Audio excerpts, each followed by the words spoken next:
I was the guy first.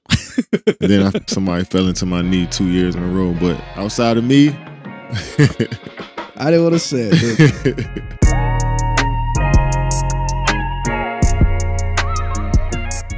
Welcome back to the Etceteras.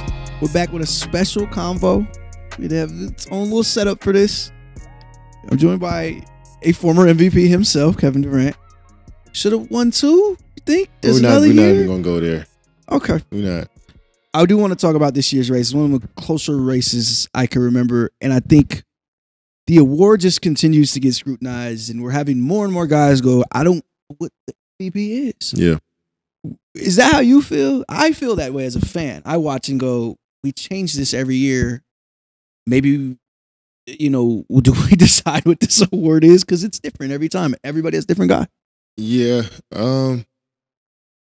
More so than anything, I think it's so many MVP caliber players that is making the conversation hard each and every day, and it's changing the criteria every day because so many players are playing on that level, dog. We got Embiid doing what he's doing, Jokic killing, Giannis killing, Luka killing. I know the record is not there, but as far as their production and the type of basketball they playing is MVP level basketball. Who else we can throw in there? Tatum. Sorry, forgot about Tatum. That's 5 guys. And I'm not talking about just like the great team, low stat type of MVPs. These guys are putting up 30 points a night. You know what I'm saying? So it's like one day I might have a case for what Luka's doing. I might look at some in context and see what he's doing with his team and see how much weight he's pulling and value that into how I want to vote for the MVP and choose him one day. But also, Jayson Tatum team just won 15 in a row, and he averaging 30 as well. So what am I really looking at? I just think it's so much talent and so much production in the league. It's hard to pinpoint what it really means to be an MVP. The Jokic convo is interesting because it becomes like 3 other convos. It's like, should a guy win 3 times in a row? Should a guy? Yeah. He's never won 3 playoff series. He's all this stuff. It is a regular season award, and it is supposed to be for just this year. Yeah. And then it turns into like, he won as a 6th seed. I thought you can't do that. And, you're basing it off analytics. But he's also averaging a triple-double, and he's also has the best record in the conference. And I don't know, like he's basically come out and said, I'm tired of this shit. I mean, we all are. I think we all are. I think a lot of fans of the game, obviously we want to know who's the MVP, but the nonstop, arguing about who it is each day before the season. We've been doing this since January. Every day.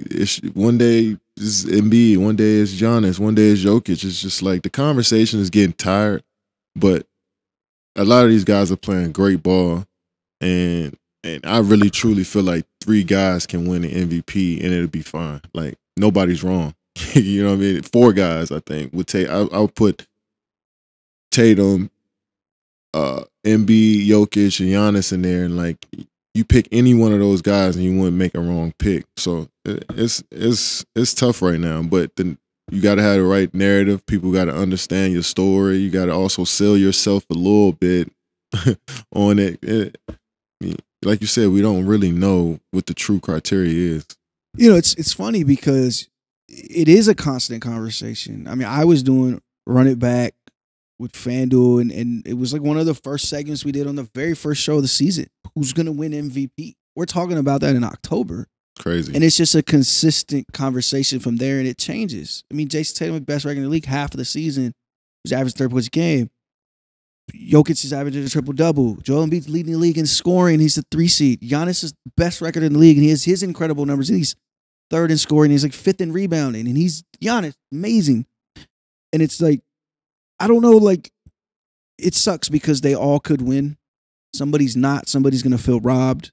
You put all these variables. I always feel like guys get their time, their chance. It's their turn. So that's kind of why Joel is going to win. But, you're a fan of the game. You're watching. You're like, yo, what? And now, in about 2 minutes, I'm about to ask you who your MVP is. I just think it's been more emphasis on MVP with just the legacy talk around our game and just how important that's become is evaluating and rating these players against the history of the game.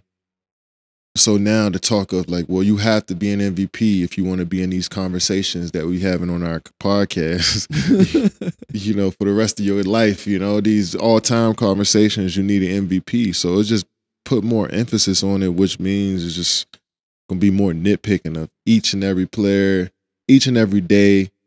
It's going to be constant argument from each side of these Joel Embiid fans and Jokic fans and Philly fans and Milwaukee fans. Is just another topic that's gotten out of control, in my opinion. Look, I'm a beneficiary of this, but it's a part of the downfall of just constant media, constant conversation, and we shouldn't have Jokic going. I'm tired of you guys talking about it. It should be an incredible thing for him if he's the first 3-time in a row MVP ever.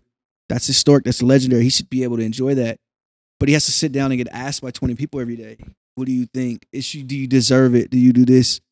And it's become this negative. And like you said, the legacy talk. I said in a group chat earlier, like, I feel like legacy talk is like, did you do all the stuff Jordan did? And that's basically what legacy talk. He was the bar. I mean, he was what you compared all the great players to, and it's always been like that since he retired. And it will be like that moving forward. You add more guys in there, the LeBrons, of course, Wilt, Shaqs, these guys, you get compared to all these guys, but now it's just constant conversation around it. Like who will be in these conversations, and the MVP is what you need. Yeah, I mean, I think the award has a little less value than it once did, and it's just because of how we've painted it. But I think it still matters. It's still something you have to have as a great. Like, it still through matters. the bullshit, you have to get an MVP. I wouldn't say it lost its significance over time. It's because it still matters. Like, you still have to play at that level to become an MVP. So that journey and grind still matters. But the mystique of being an MVP has got, like, it's not what it once was. It's like, we talk about it too much, simply put. Yeah. It's much like many of the things in social media. We know too much. Yeah. We talk about it too much. We're desensitized to the we've been looking behind the curtain for too long now. Like we said, we were talking about this last night, the mystique around our favorite players, our favorite artists, anything was a part of it. Like, I didn't know much about you, and what you gave, your offering to the earth is what I got from you. And that connected me with you. Now we can see just about everything that we want, and in anything, any industry that we want to be a part of, we can see everything. I will say it's rightfully named after Michael Jordan now. I think that's the right idea. You does he have 5? MJ got 5, don't he? He got 5? So Kareem has 6 then. Kareem has the most? I think Larry Bird got 3 in a row. Did he? Did Larry Bird? I think Larry Bird got 3 MVPs in a row. I like that he's an encyclopedia for this shit and just can correct me. That's kind of fire to me. I would expect you to be an encyclopedia for this type of stuff, so it's cool. It's my job to know the history of the game. Yeah, you know it better than me, so as you should. But I think it's dope. It's named after Mike. I think it's dope we having a Michael Jordan award, and it's gonna be interesting. I also think it's important to get the first Michael Jordan award. I think that's fire. So who is your guy? Come on, who do you got? Joel Embiid. Okay, Joel was my pick last year. He's my pick last year, too. I think he's the MVP this year, and it's no disrespect to what Jokic has done. I know what this conversation turns into, but I do value what Joel does defensively a lot. I've watched him break games defensively. It ain't even defensively to me. It's just... I mean, he's leading the league in scoring. He's just dominant. He's leading the league in scoring. He's just flat out unstoppable. I actually think Giannis is second if I'm doing my rankings. I actually think Giannis might win. I actually think Giannis is going to win. He could, but I think he missed a lot of games too, though, right? I think that may. Oh, they're all. Yeah, okay. Oh well, shit. Then they're all about the same as far as games go. I just think Joel's. I think it's his turn. I actually cared about that. Yeah, I think it's not like he is like giving him sympathy for never getting one, but he's playing at a dominant level. For this last 2 years has been an insane level. Like, come on now. What more does he have to do to become an MVP? And they win in basketball games, too. And that's essentially what he told Shams. Like, how do I win the award then? Yeah, like, what am I supposed to do? He cares. I care that he cares about it too. I think he's deserving. I think the numbers back him. He should want to experience what it's like being an MVP.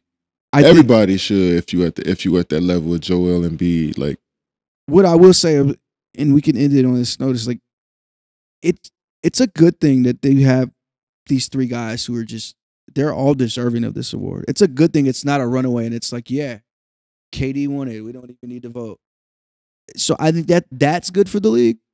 But I'm with you. I think the conversation, it gets tired. Yeah, we just talk about it too much. I mean, obviously you want to know who the MVP is, but like from the first day of the season, we really got to talk about it and monitor it every week like this. But I get it's a part of engagement and shit, but it's just taking some of the allure away from it for me. It's part of the way the league markets. They put out an MVP tracker every week. Fans care. I see it on my timeline all the time. All the time. I see it every week. I see outlets, they will do their poll of the media members, of the actual voters, and they'll put, as of right now, this person is the MVP according to the 100 voters. We can hear from the voters real time, their thoughts after every game. So it's a constant conversation that I'm tired of, but it's good to see so many skilled players stepping up and playing like MVPs. It's good for the game of basketball. It's an interesting thing we have with this, and I wouldn't call it a problem, but I do feel like people are getting tired of it, and they have to figure out a way to not have people be tired of the MVP, because it's supposed to be the first or second most prestigious individual award you can win. So it still should be. And so but yeah, man, we got your vote. We're gonna go viral with your vote. Thanks. Damn, I didn't want to pick because I knew you were playing. I'm gonna get Jokic fans on my timeline and Giannis fans. I know for sure. You just do what everybody else does on TV. You pick them all different times. Which cameras? Look, Joel's my guy. He was my guy last year too for the MVP. Hey. If I was my guy. I was the guy first. And then somebody fell into my knee 2 years in a row. But outside of me, I didn't want to say it, man. I'm gonna go Embiid. I didn't want to say it. Hey, that's our MVP.